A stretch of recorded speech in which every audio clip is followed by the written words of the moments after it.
Hello guys, before we dive into proper production of our tutorial, let's just talk about something that is very important, which is multiple pages.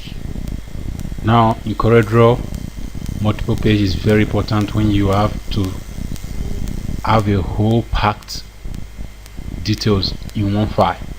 Assuming you're teaching a course, you have a title for the course, you have a table of content, you have each of the table of content headings briefly discussed. Each of them will fall under different pages on the same file. Now let's just go back to our vector image we created initially. On our page 1 we have our welcome, CorelDraw essential training and all that.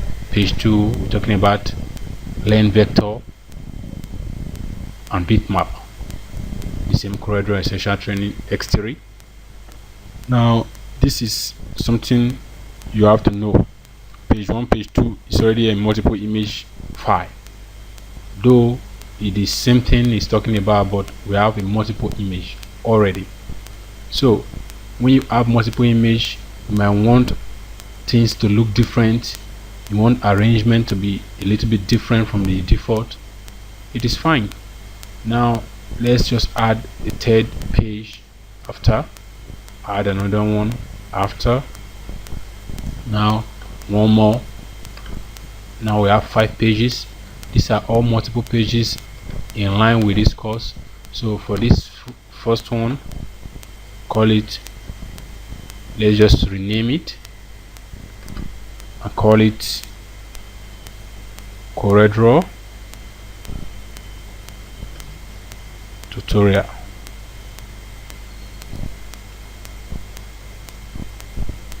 There you go. Second one, let's just name it to vector and bitmap. Vector and bitmap images. Let's say the third one, let's call it table of content. Table of content. Table of contents. Okay, there you go. Now there's something you need to know about multiple images. Now because we have much of them and their names are a bit wide, we can't even see page 1. And how do we navigate back to page 1? If you click on this last one here, take you to the first page, which is page 1. If you click on this last one, take you to the last page. If you click on this again, first page, and you need to move forward page by page, you start using this arrow before the last one, and to take you page by page you get to the last one. So now we have one more page added, which is page 6, page 3 and all that. So this is how you can navigate around your pages, rename them to know what each of the pages holds, so that the person you're producing for, or even yourself, after a while you're coming back to the job, you have a good knowledge of what you did instead of having to break your head over it all over again. So this is a good way of handling multiple pages.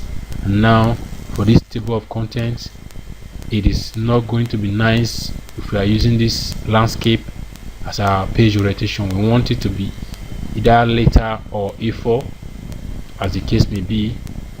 We have it in different formats, but we want to leave it at letter, but the orientation we want it at portrait.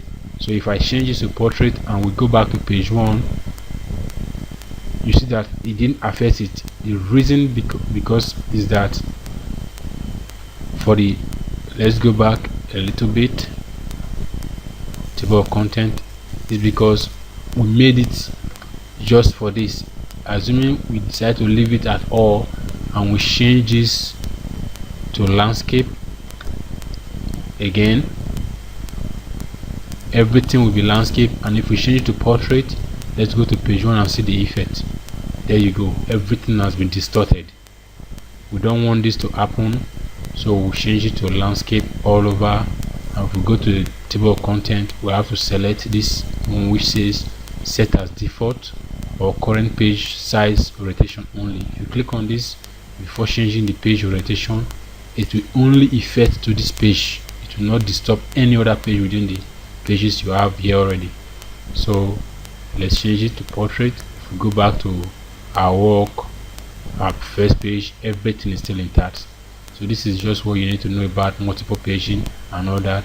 And there is one more thing you need to also know about the rulers or the guidelines. If you go to your view windows, for instance, you don't have it there. Let's see.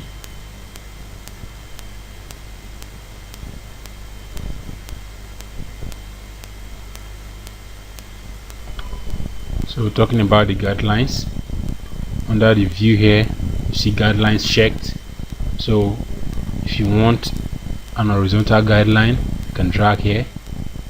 This is where it all starts. You drag one more here, and you can drag from the right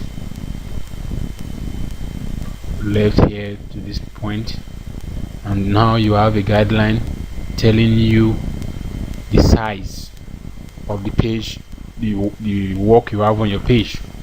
So this is basically how you can use guidelines. And right now this one is showing red because it is selected. Assuming you don't want any of these guidelines, this one that is showing red, it means it's selected. Just hit your delete, it is gone.